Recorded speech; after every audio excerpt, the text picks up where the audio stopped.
Hello, this is a question from Fern. Fern says, "Hello Tabitha, as a 46-year-old non-binary person who has felt comfortable in their own skin by maintaining an androgynous figure, flat tiny breasts and no butt from the age of 14 on, I'm struggling a great deal with the growth of breasts and a butt now that I'm trying to eat in a more balanced way. It's been a lifetime of over-exercising and restriction without going full-blown anorexic, so to speak. This is more than just weight gain. I have never felt right with female parts and was born into a female body. For issues such as these, I wholeheartedly do believe that the help of the therapist is crucial, as depression and anxiety are at all-time high, and I struggle with caring for my body with nourishment and rest, but I also feel so much self-loathing and a loss of masculinity as I develop these parts. I wonder if anyone else born into a female body but feeling more themselves and non-binary in an androgynous body has struggled with the same. Chest binding isn't even helping, thank you." And then somebody has replied to that, similar experience, not wanting to be in a female body. All right, so the way I see it, and I have not struggled with this, so to speak. So this is just my opinion, but it's not educated with the experience of having felt that way. However, it is educated with the experience of having worked with people who have felt that way.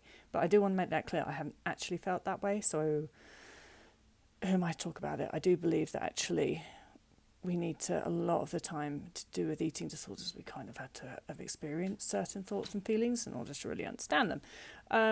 But what I will say is that I see these as two separate issues. In the same way that I would say trauma can be a contributing factor to the development and the maintaining of an eating disorder, I feel that feeling like you do not want to be in a female body can also be a contributing factor to the development and then the maintaining of an eating disorder. And so in the same way, when somebody who has had, say, childhood trauma or something, and that has caused them to go into energy deficit, and then they've also got the genetics for an eating disorder and they develop an eating disorder, I look at that as these are two different things, and you have to address each one separately. So you have to address the eating disorder part with eating disorder recovery, and you have to address the trauma. We're probably talking to a trauma therapist, right? Those two things, you don't have to necessarily sort the trauma out in order to recover from your eating disorder, that's for sure though. So eating disorder recovery, because that puts us in physical danger and all that stuff, I always prioritise that, but I wouldn't I?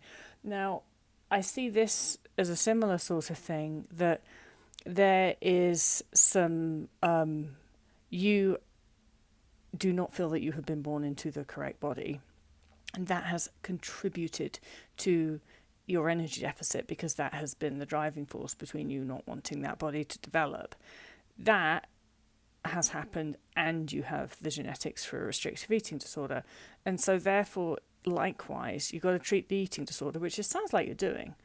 And you're also going to, though, have to probably talk to a therapist that deals or specialises in transition and that sort of thing. You're going to have to explore that area and try and amend that area, because you're right, it is a contributing factor for you wanting to maintain an eating disorder, because it helps you not get curves, and that curves make us feel feminine, right?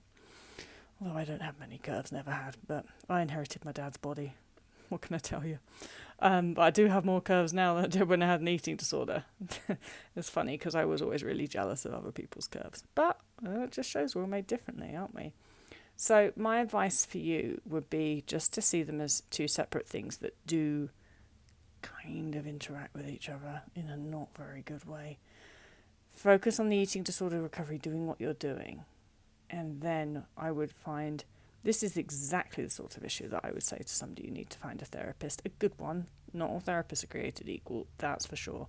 A good therapist that can help you with understanding the root of what your discomfort within your own body is. I'm not going to pretend to have any expertise in that. And helping you find a path with that. And I imagine that if you can find a path with that, or at least feel that you're on the right track with that, finding that, then that will only help you with your eating disorder recovery. Same way, likewise, getting your body more nourished is only going to help you be able to mentally deal with those therapy sessions to help you find that path. And so dealing with the two things at once is going to be important. But like the person that commented, I think it was Alabella, please don't stop eating. All right, bye.